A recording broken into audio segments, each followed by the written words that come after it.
Selamat datang di musim yang baru. Jumpa kembali dengan saya Mulyono Zakaria dalam program Crossover.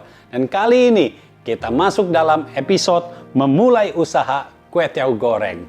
Nah, kue tiaw goreng ini adalah makanan Chinese food, ya. Awalnya Chinese food, tapi sekarang kita tahu di mana-mana orang bisa jual kue tiaw goreng.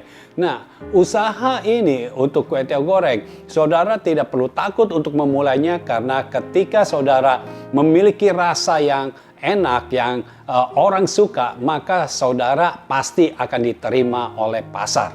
Nah, saya mencoba untuk memberikan ide ini kepada saudara supaya saudara bisa menemukan ide yang baru atau bisa juga mencoba yang ini. Ya. Ketika saya melihat pertama kali ada orang yang sedang berjualan, yang sedang dagang, jadi cuma kios kecil saja, saya melihat banyak orang yang mengantri. Ya, waktu saya ikut di dalamnya, ikut antri, ternyata itu yang jual kue tiaw goreng. Oh, luar biasa ternyata. Kue tiaw goreng itu diantri, saudara. Lalu dia punya kue tiaw goreng dan dia punya bakso juga. Jadi dia cuma jual kue tiaw goreng dan bakso kuah. Ya. Hanya itu saja, tetapi yang makan bisa banyak dan dia boleh dibilang dagang hanya sekitar 3-4 jam. Ya, hanya 3-4 jam sudah habis. Lalu kemudian ketika saya pergi ke Malaysia atau ke Singapura, itu orang yang berjualan kue tiaw goreng selalu ramai. Jadi ini membuat saya berpikir ini kue tiaw goreng ini bisa dijadikan usaha dimanapun dan siapapun yang bisa melakukannya pasti bisa memulai usaha ini. Itu sebabnya saya mulai berpikir harusnya ini bisa. Dan saya mulai mencoba membuat kue tiaw goreng dan nanti saya akan beritahu kepada saudara bagaimana saya sudah memasaknya dan nanti saya beritahu juga cara menghitung modalnya, harga jualnya sehingga saudara bisa memulai usaha. Ya, ini contohnya kue tiaw goreng. Tapi kalau saudara bisa usaha yang lain, saudara boleh juga. Nah, tapi cara-caranya nanti saya beritahu di dalam talk show-nya sehingga saudara semua bisa lebih jelas lagi. Dan saya berharap saudara bisa memulai usaha sehingga meningkatkan surplus dari cash flow saudara.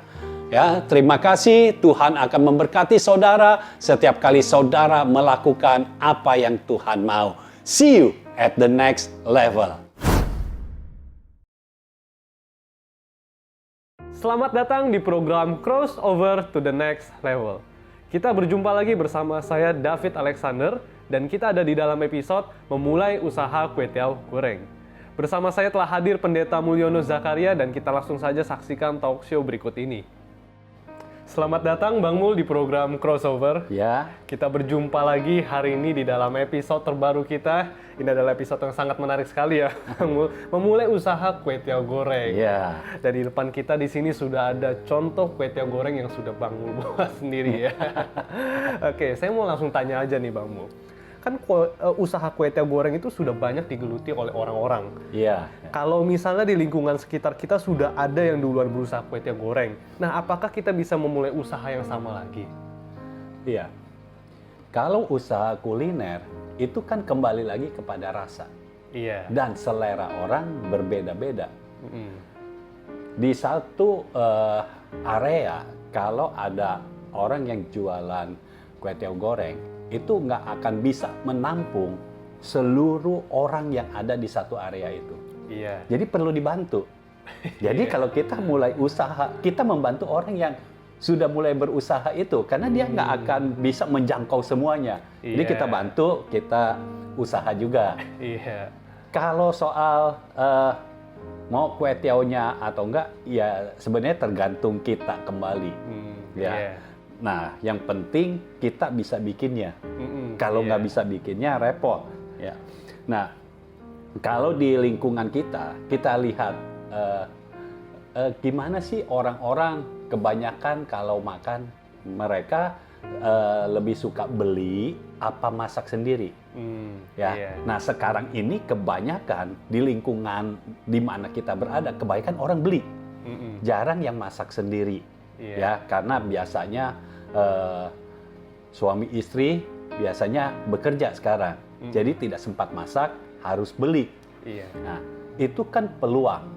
Ya, peluang bagi kita. Nah, untuk kita memulai usaha ini, selain kita lihat ada yang jual yang sama apa enggak, ya sebenarnya itu nggak usah terlalu dilihat juga nggak apa.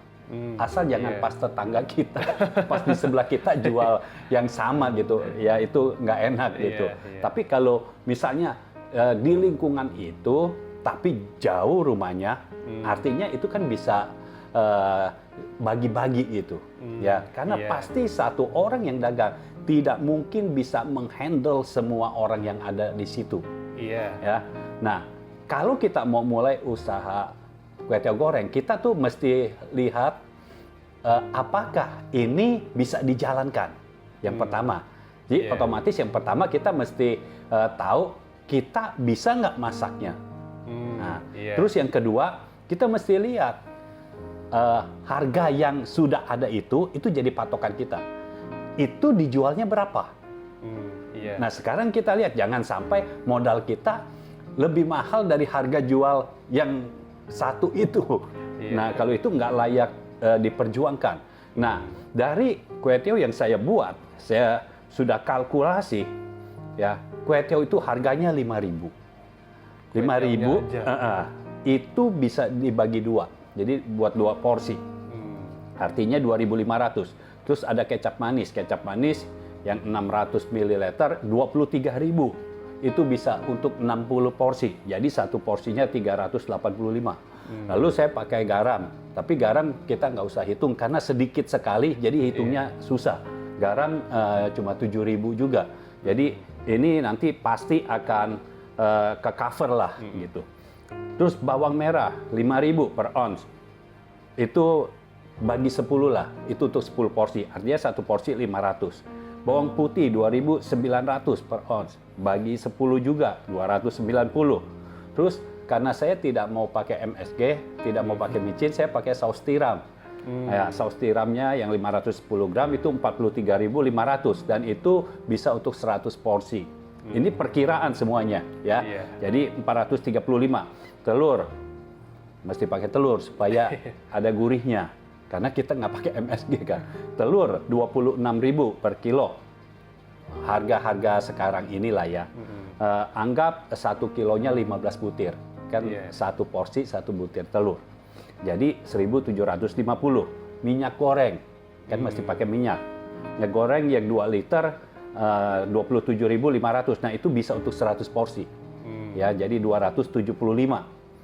Nah, kecap asin, saya pakaiin kecap asin supaya ada wanginya, ya. Karena kalau garam kan nggak ada wanginya, tapi kalau kecap asin ada wanginya.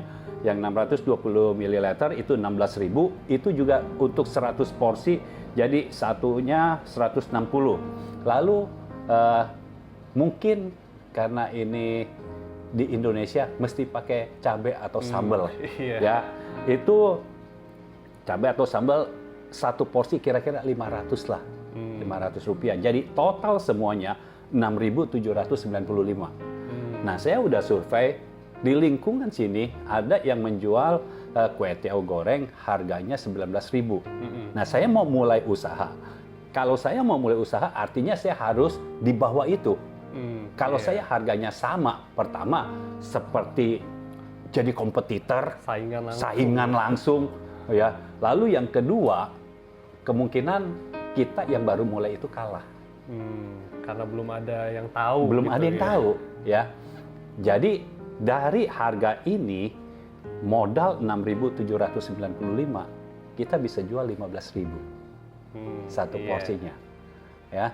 Jadi kan kalau untuk makanan kita bisa hitung kira-kira 2 kali lipatnya, ya dari modal. Jadi 50% dari harga jual untung kita. Nah, dengan harga 15.000 kita ada untung ya 8 ribuan, ya. Anggap itu untuk jasa kita lah ya. Jadi ini layak untuk dimulai usahanya. Nah, kalau layak dimulai, kita bisa coba. Coba aja, ya. Nah, bagaimana kalau orang yang nggak terlalu pintar masak? Seperti saya bukan orang yang ahli, ya. Tapi kenapa bisa masak? Ditakar. Misalnya, kecap asin berapa? 1 sendok. 1 sendoknya 1 sendok makan apa 1 sendok teh gitu. Jadi yang kita mesti tahu, pertama kecap asinnya jangan berubah-ubah mereknya. Karena beda merek bisa beda, tingkat keasinannya bisa beda. Garam juga begitu. Garam itu semana. Jadi kita semuanya ditakar supaya rasanya itu nggak berbeda-beda. Karena kalau rasa berbeda-beda kan repot ya. Hari ini orang makan enak banget, besoknya kok nggak enak. Masalahnya orang suka ingetnya yang nggak enak. Giliran yang enaknya, aduh, ya. Begitu makan yang nggak enak, walaupun di depan udah 10 kali beli makannya enak, sekali nggak enak, itu pasti mau beli lagi. Itu bisa tunggu berapa minggu atau berapa bulan. Jadi itu sangat-sangat mengganggu kita. Jadi kalau ditanya, kita bisa nggak mulai usaha yang sama? Bisa. Karena kita harus bantu orang yang jualan cuma sendiri atau cuma berdua. Karena di satu RW itu banyak orang. Dan di satu rumah tangga itu ada suami istri, belum ada anak juga. Belum kalau ada saudaranya yang nginep, yang baru datang. Nah, artinya kita boleh, asal ingat, kita tidak boleh menjelekkan yang sudah menjual terlebih dahulu. Tidak boleh. Ya, itu persaingan yang tidak sehat, sangat-sangat tidak sehat, dan kita dilarang. Dilarang untuk melakukan itu. Jadi kalau orang lebih suka kue teo yang sana, oh silakan. Nggak apa yang sana memang enak juga kok gitu. Yang kita memang enak juga sih. Gitu. Jadi bisa dimulai kalau ada yang lain sudah menjualnya, kita bisa menjualnya juga. Oke Bang Mul. Nah, kan kue teo ini ada banyak macamnya nih ya. Ada kue teo yang Chinese, kue teo Medan, malah ada kue teo tek-tek orang ngomongnya yang gerobakan gitu ya. Nah, apa lebih baik kita jual semua macam, fokus salah satu, atau kita survei dulu gitu Bang Mul? Kita surveinya jangan keluar. Maksudnya keluar survei ke dalam, survei keluar kan kita lihat pangsa pasar sukanya kue teo yang mana, itu kan survei keluar. Kita lebih baik survei ke dalam. Jadi kalau pilihannya mau yang kue teo yang Chinese, yang Medan, yang sebenarnya bukan kue teo Chinese, orang lebih sering sebutnya kue teo Singapura. Kue teo Singapura, kue teo Medan, atau kue teo yang tek-tek. Itu kembali ke kita. Kita lebih enjoy-nya masak yang mana. Jadi bukan dari luar, tapi kitanya yang dari mana dalam dulu. Gitu ya. Karena kalau kita masaknya enjoy, sukacita, itu akan mengalir keluar. Kalau kita terapkan, kita survei, kayaknya mereka lebih suka kue teo Singapura. Kita bikin kue teo Singapura, tapi kitanya nggak bisa. Kita merasa berat gitu bawanya. Apalagi Singapura, kan kita orang Indonesia. Nasionalisme kita kayaknya gimana. Jadi kita bikin udah yang kita enjoy, kita menikmati waktu buatnya. Dan nggak usah pakai nama tek-tek, nggak usah pakai nama Medan, pokoknya kue teo goreng aja. Gitu. Nah, kembali lagi kita lebih enjoy-nya yang mana? Karena ada kue teo yang dijual yang tanpa kecap juga, tanpa kecap manis, ya. Dan itu juga enak, itu punya pangsa pasar tersendiri. Nah, itu kembali lagi kita maunya mengarah sasarannya yang mana. Dan kembali lagi kita lebih enjoy-nya yang mana. Kita masak tuh enjoy-nya yang mana, gitu. Ya, kalau kita enjoy pasti rasanya juga pasti lebih enak. Karena segala sesuatu yang ada di luar itu meluap dari hati. Ya, Kitab Amsal berkata seperti itu. Jadi kalau hati kita bersuka cita, kita bergembira waktu masak, itu masakannya entah gimana jadi lebih enak. Tapi kalau kita sambil kesel, hangus semua. Jadi rasanya tidak karuan. Jadi jauh lebih baik kita tidak tergantung kepada ini mau jenis apa, tetapi lebih kepada kitanya lebih enjoy yang mana. Iya. Ya. Oke, Bang Mul. Nah, kan kalau bikin kue tiaw goreng kan artinya memasak nih. Tadi udah dibilang memasak sendiri. Nah, bukannya kalau misalnya memasak itu hasilnya bisa berbeda ya? Kan terkadang kita udah ikutin resep, udah sama persis, tapi hasilnya nggak sama gitu. Nah, dalam memulai usaha kue tiaw goreng ini, bagaimana caranya kita bisa memastikan kue tiaw ini enak? Apakah kita perlu apakah kita perlu kemampuan khusus gitu? Masak itu bisa dari hobi juga. Jadi kalau dibilang kemampuan khusus, untuk yang seperti ini nggak terlalu perlu kemampuan khusus.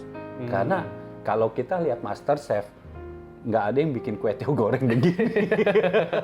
Jadi nggak perlu keahlian khusus seperti apa. Yang penting kita bisa masak.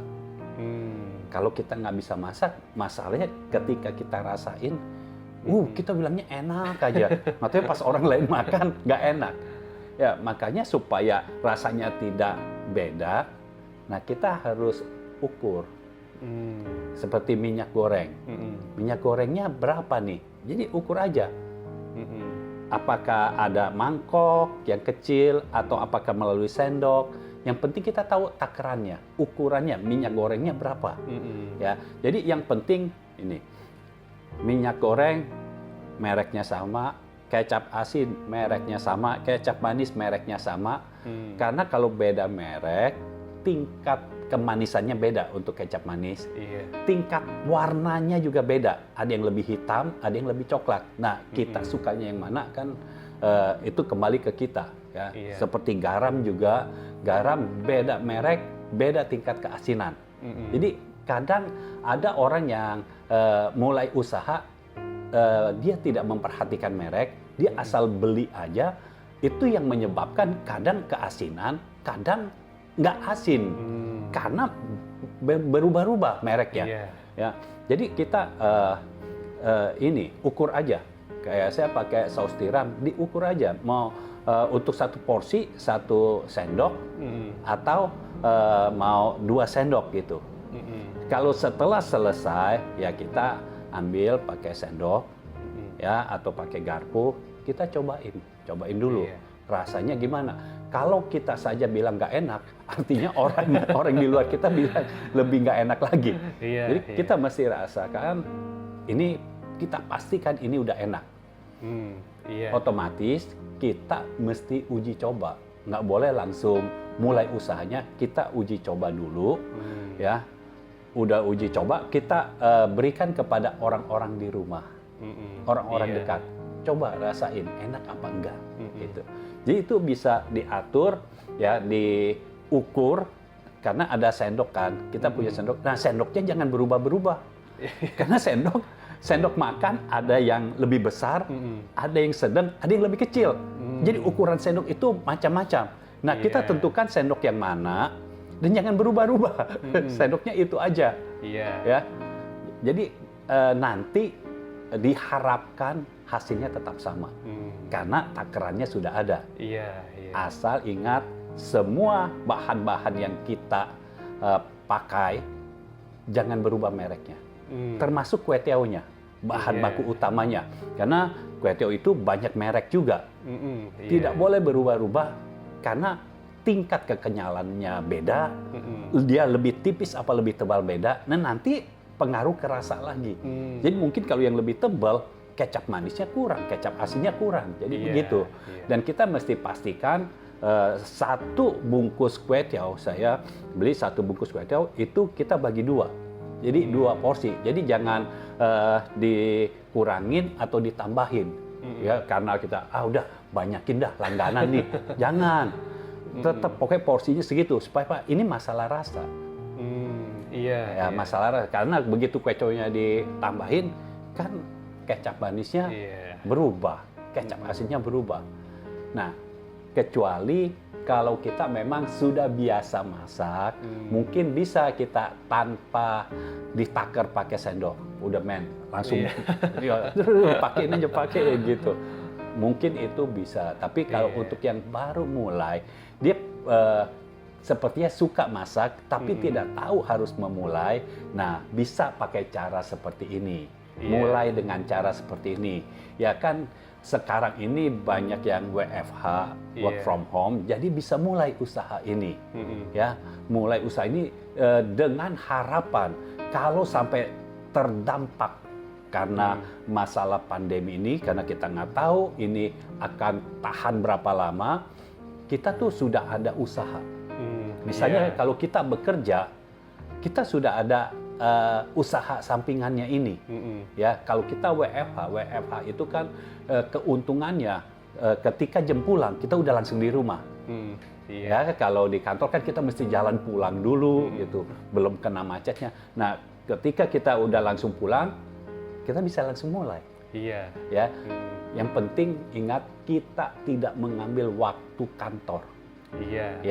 Tetap waktu yang memang itu bebas untuk kita. Ya, jadi bisa mulai ini. Saya berharap pemirsa yang melihat tayangan ini, kalau mau coba, silakan coba. Ya, jadi saya sudah berikan resepnya, boleh dicoba dan kalau sudah berhasil, puji Tuhan. Artinya saudara bisa menambah surplus dari cash flow saudara. Oke Bang Mul. Nah, sebelum jualan ini, apakah kita perlu memberikan tester untuk mensurvei nih seberapa enak masakan kita dan seberapa banyak yang suka gitu terhadap masakan kita? Nah, kalau kita kasih testernya ke tetangga gitu ya. Nggak boleh banyak-banyak kalau kasih tester. Karena nanti mereka mengharapkan kita akan terus uji coba, kitanya nggak jualan-jualan, kitanya nggak dagang-dagang. Kalau kita berikan tester, jangan kepada tetangga. Sorry tetangga yang ada. Jauh lebih baik kita berikan tester kepada orang rumah. Saya rasa itu lebih objektif dan lebih mensupport kita. Kalau tetangga, kita nggak tahu. Kalau dia lagi kesel di rumah, dikasih tester ini apaan nih? Aduh, dia langsung bilang, nggak enak. Kan kita merasa langsung kayaknya down. Belum mulai usaha, udah down. Gimana? Jadi lebih baik kepada orang rumah. Yang pasti kasih tester untuk diri kita sendiri dulu. Jadi waktu masak, kita setelah masak, yang masih di kuali nih, kita kan cobain dulu. Ada kurang apa enggak, kurang asin atau kurang manis, nah kita cobain dulu. Kalau ada kurang kan bisa ditambahin lagi. Kalau sudah pas, setelah selesai, sebagian itu harus kita dulu yang tes, kita yang uji coba dulu, benar enak nggak? Setelah kita rasa, benar enak, karena bedanya gini, tadi yang waktu masih di kuali, itu kan udah kecium wangi-wanginya gitu ya. Pas makan kayaknya bisa enak aja gitu. Tapi setelah jadi belum tentu. Jadi setelah jadi kita makan juga. Ya, rasanya berubah nggak? Apa nanti yang sini keasinan, yang sini tawar. Kadang kan ada yang masak seperti itu. Jadi nggak rata. Jadi kita mesti coba, setelah itu berikan kepada orang rumah yang ada. Nah, coba kasih pendapatnya. Ya, kasih pendapatnya bagaimana kue teonya. Dari situ kita bisa ada ukuran kita layak menjualnya apa enggak. Jangan kasih ke orang yang di luar, repot. Nanti didoainnya kita nggak jualan. Biar uji coba terus supaya dapat tester terus. Nanti giliran kita jualan, testernya masih ada nggak? Repot. Jadi jauh lebih baik di orang rumah, jangan keluar dari rumah. Oke, Bang Mul. Nah, terakhir nih Bang Mul. Saat ini kan kalau membuka kedai atau tempat makan kan memerlukan biaya yang besar nih. Apakah usaha kue tiaw goreng ini bisa kita jalankan saja secara online gitu? Gimana sih prospeknya gitu? Bisa offline, bisa online. Bisa offline, Jadi, bisa offline gitu. ya sekarang ini untuk usaha semuanya bisa offline, bisa online. Offline artinya untuk orang-orang sekitar kan, untuk orang-orang sekitar. Makanya kalau kita usaha ini mau nggak mau kita harus ada satu orang yang bisa mengantar. Iya. Ya. Lalu kalau online kan kita bisa pakai ojek online. Iya. Ya. Kita bisa masukin ke Instagram, ke Facebook, kemana saja. Jadi kalau orang yang kenal kita mungkin mau coba, ya teman SD kita misalnya, ini orang dulu kayaknya waktu Tata Boga bikinnya gagal terus, sekarang bisa bikin ini, mau coba jadi gitu. Nah bisa itu, bisa. Jadi kita bisa, seandainya kita tidak masukkan ke ojek online, kita kan tetap bisa kirim melalui ojek online. Iya. Karena gini, kalau kita masukin ke ojek online, biasanya harganya harus lebih mahal. Iya. Karena harus bagikan. Nah, kalau kita tidak mau harganya lebih mahal, kita tetap pakai jasa ojek online, tapi kita nggak masuk ke situ. Iya. Ya, jadi kita pakai Instagram aja, orangnya pesan langsung ke kita, transfer ke kita, nanti ongkosnya berapa, kita kan bisa cek ongkosnya berapa untuk kirim ke sana, ongkos ditanggung oleh pembeli lah, kalau penjual yang nanggung untungnya keambil ya. Iya. Jadi bisa seperti itu ya. Jadi online bisa, offline juga bisa. Iya. Ya. Oke, Bang Mul. Oke, itu pertanyaan tadi menutup untuk episode kita pada hari ini. Harapannya biar pemirsa yang menonton ini bisa mulai nih membuat dan memulai usaha kue tiaw goreng ini. Iya. Terima kasih Bang Mul. Tuhan Yesus memberkati. Ya, Tuhan memberkati. Demikian episode hari ini. Biar melalui episode hari ini bisa menjadi ide bisnis bagi saudara untuk bisa memulai usaha kue tiaw goreng. Program Crossover akan tayang setiap hari Selasa pukul 7 malam. Jangan lupa untuk klik like dan subscribe channel YouTube Mulyono Zakaria. Dan jangan lupa klik loncengnya. Saudara juga bisa follow Instagram JGF Indonesia. Saya David Alexander, kita berjumpa di episode yang selanjutnya.